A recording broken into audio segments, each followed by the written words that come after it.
All right, so today is looking at classical conditioning.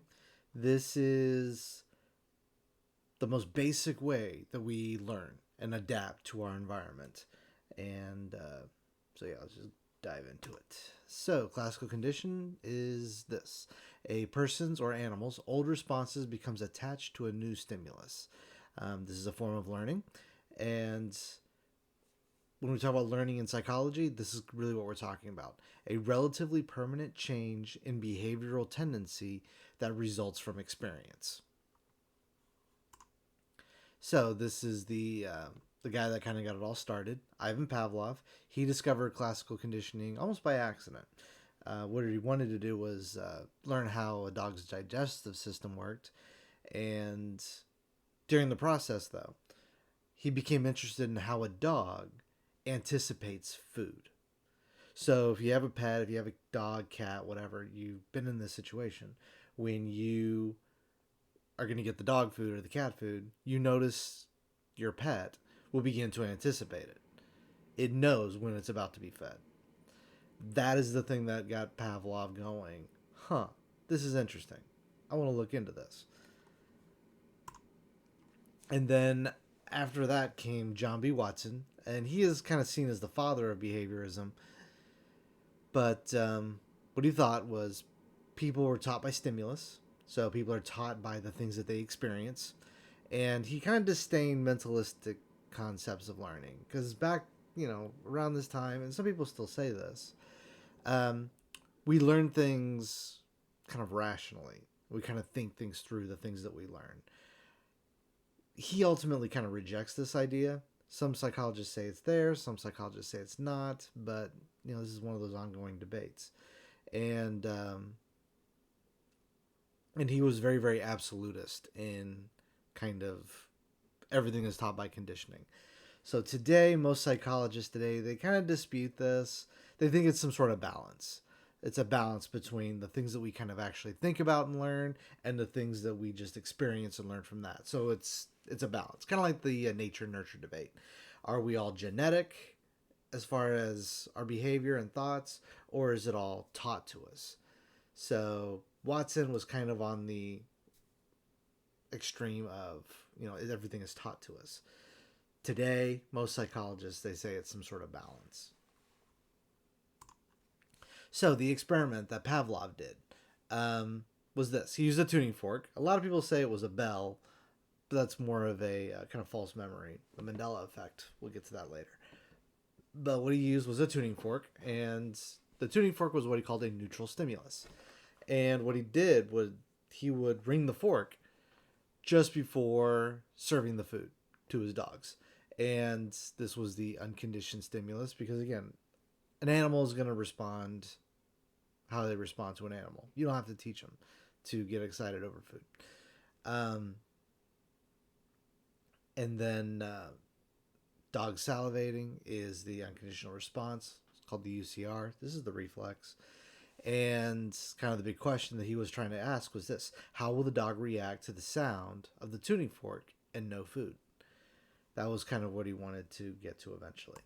And this is kind of what he did. He rang the bell, which was the conditioned stimulus, or the CS. Then you would give the food, the unconditioned stimulus, or the UCS. And then the dog drooling and getting excited would be the unconditioned response, or UCR. Because again, you don't have to train the dog to react to this. So he would ring the bell, give the food, watch the dog. Ring the bell, give the food, watch the dog. Ring the bell, give the food, watch the dog. Ring the bell, give the food, watch the dog. Then he rang the bell, watch the dog. And what happened was this: inside the dog's little brain, the dog equated the food with the ringing of the bell. So in the dog's brain, what the bell means is food. So repeat it enough times, reinforce it enough times. What's going to happen is ring the bell, the dog has already made the equation of bell is food, food is bell, or tuning fork in the actual experiment. Kind of another example is this: you have, passionate kiss, sexual arousal. You add onions to it. So if somebody's got onion breath, same thing. You just add them together, sexual arousal. So give it enough times. You pair these two things enough. Eventually, just the onion breath will cause arousal. So again, this is really how conditioning works. Really, what you're doing is you're pairing two things together and building an association. So again, the bell, the food, what you're doing is you're pairing those two things. You're linking those things together. And this is kind of where we have the little Albert experiment. I'll add this link to the description. But really, the story of little Albert is really this. Watson, what he did was he pretty much trained a baby, little Albert. It's not his real name. That's kind of like the little code name they gave him. They pretty much trained little Albert to be afraid of fluffy things and soft things. And they did it by pretty much using a hammer to make a bunch of noise. Again, watch the explanation of it, but really the whole thing was you're pairing things together. So, like another example, this is kind of how you start training your pets and stuff, especially if you have cats. Cats by nature, they don't like each other. That's just the way they're wired. They're more solitary. They're not like dogs that are pack animals or stuff like that. They more kind of just do their own thing.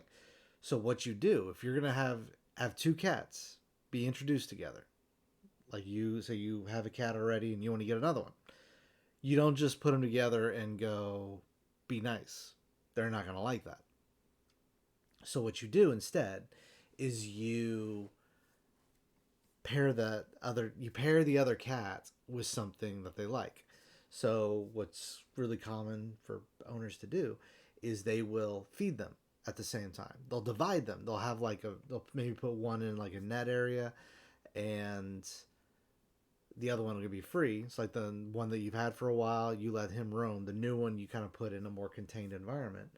But what you do is you make it to where they can kind of see through it. It's like a netted thing or a tent or something.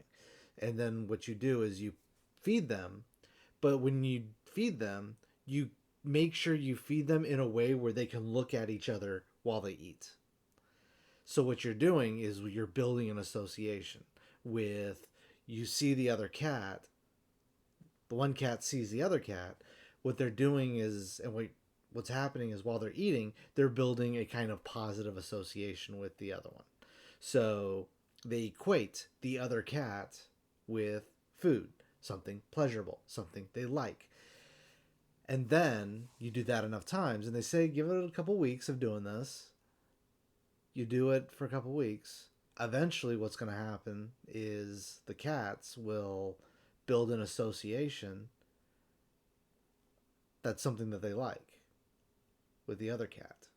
And then you can kind of release the other cat and make them, and not make them, but they'll be more prone to not try to kill each other. And because they have that positive association with the other one.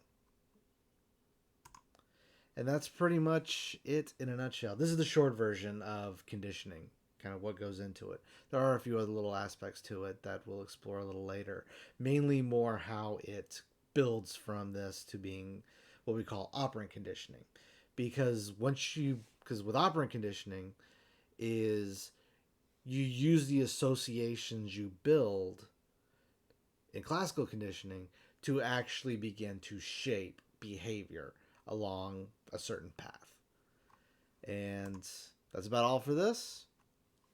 I'm out.